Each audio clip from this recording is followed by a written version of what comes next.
सुप्रभात बच्चों। आज हम बचपन पाठ के अंतर्गत भाषा से के प्रश्नों को समझेंगे।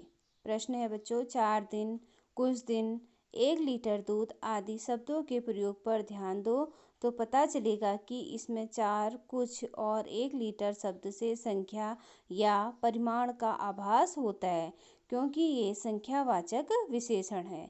तो बच्चों, आपने प्रश्न में देखा 4, 1 लीटर, ये सब संख्या की संख्या होती है, इसलिए यहाँ पर यह संख्यावाचक विशेषण होता है।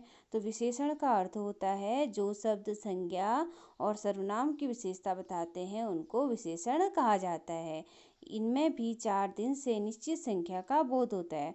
अब बच्चों, ऊपर दिए वाक्यों में भी जब हमने 4 दिन कहा तो वहाँ पे निश्चित संख्या का बोध होता है। 4 दिन की संख्या, आपको 4 संख्या एक निश्चित संख्या है, एक्यूरेट संख्या है, इसको निश्चित संख्यावाचक विशेषण कहते हैं। इसी प्रकार 1 लीटर दूध से परिमाण, तो बच्चों इसी प्रकार आपको ऊपर बताया गया कि 1 लीटर दूध से परिमाण अर्थात नाप तोल का बोध हो रहा है, जानकारी मिल रही है, इसलिए इसे परिमाणवाचक विशेषण कहते हैं।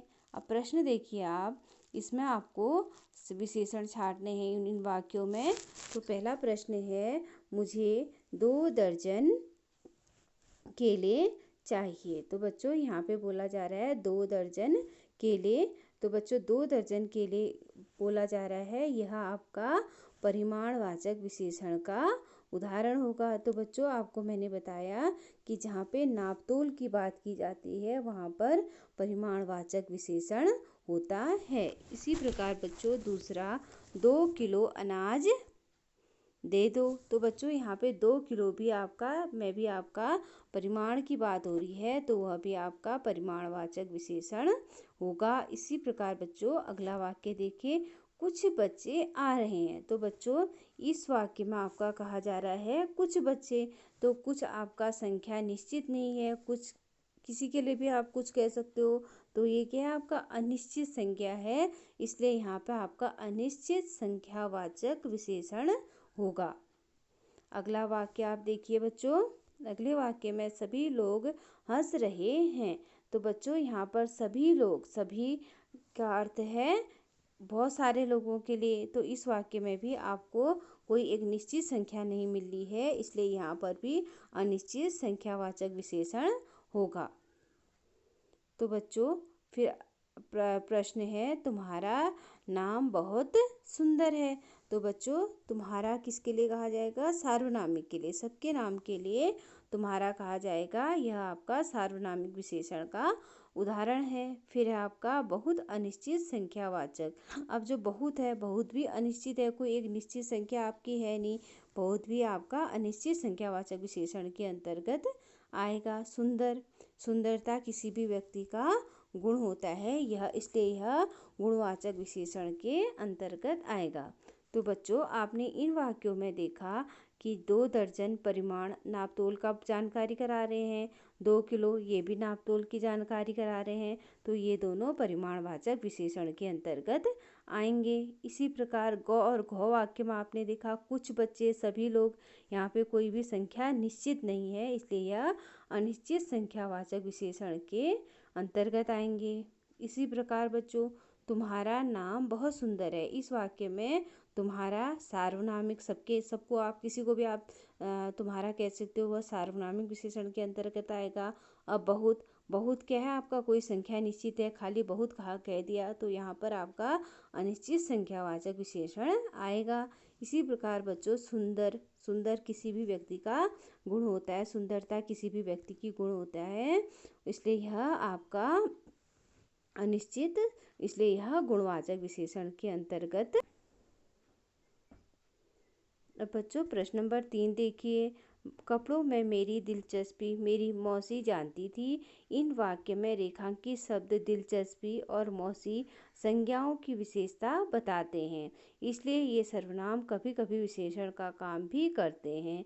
पाठ में मैं ऐसे 5 उदाहरण छाड़ के आपको लिखने हैं।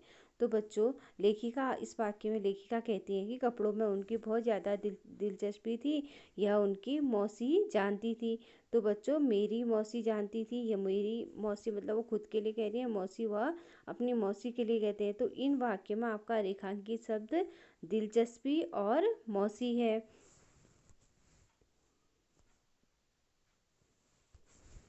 रेखांकित शब्द आपका दिलचस्पी और मौसी है। तो यहाँ पे आपने देखा कि जो ये मौसी और दिलचस्पी शब्द है यह संज्ञा है, लेकिन संज्ञा होते हुए भी यह सर्वनाम का काम कर रही है।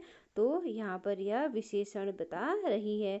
तो पाठ से आपको ऐसे वाक्य सामने चार आपको 5 जो सार्वनामिक विशेषण के उदाहरण सारने हैं। जो सार्वनामिक का अर्थ है जो सभी के नाम के लिए प्रयोग होते हैं। दिलचस्पी और किसी के लिए भी कहा जा सकता है। मेरी मौसी कोई भी अपनी मौसी के लिए कह सकता है। तो यह सार्वनामिक विशेषण के आपके उदाहरण हैं।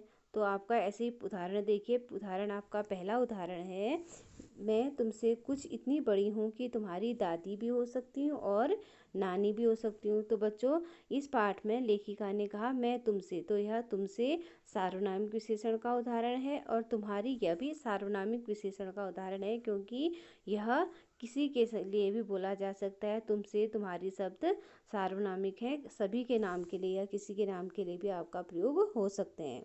बचपन में हमें अपने मोजे खुद धोने पड़ते थे। तो हमें आप लोग कोई भी आप आपस में हमें कह सकते हो, यह भी आपका सार्वनामिक विशेषण के अंतर्गत आएगा।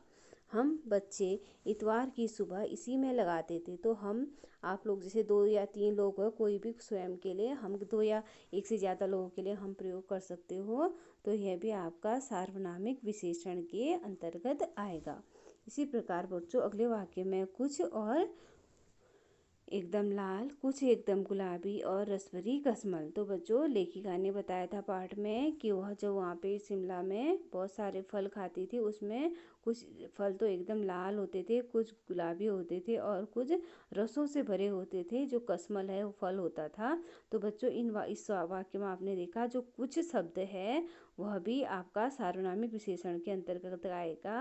अंशीय सार्वनामिक विशेषण, क्योंकि यह किसी के लिए भी प्रयोग हो सकता है। सार्वनामिक है, लाल, कुछ एकदम लाल आप किसी के लिए भी कह सकते हो। ऐसे बच्चों वाक्य देखिए आप लोग, मैंने अपने छोटे भाई का टोपा सिर उठा लिया। तो मैंने आप भी कह सकते हो, आपका दोस्त स्वयं के लिए भी मैंने कह सकता है, इसलिए कोई भी मैंने कह सकता है, मैंने शब्द का प्रयोग कर सकता है। तो यहाँ पर ये भी आपका सार्वनामिक विशेषण के अंतर्गत आएगा। तो बच्चों इस वाक्य में आपने देखा कि सार्वनामिक विशेषण के उदाहरण देखिए।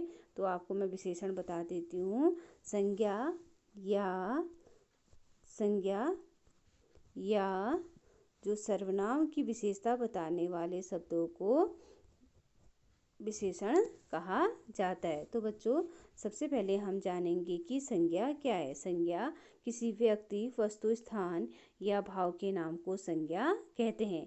इसी प्रकार बच्चों सर्वनाम का अर्थ है सभी का नाम, जहाँ पर आपका वह, उसका, उसके, जैसे आपका है तुम्हारा, तुम्हारी, संज्ञा के स्थान पर प्रयोग किया जा रहा है, वह आपका सार्वनामिक विशेषण का उदाहरण है। तो बच्चों आज के लिए इतना ही। इन प्रश्नों को अच्छे से समझिए और इनको पढ़िए। धन्यवाद।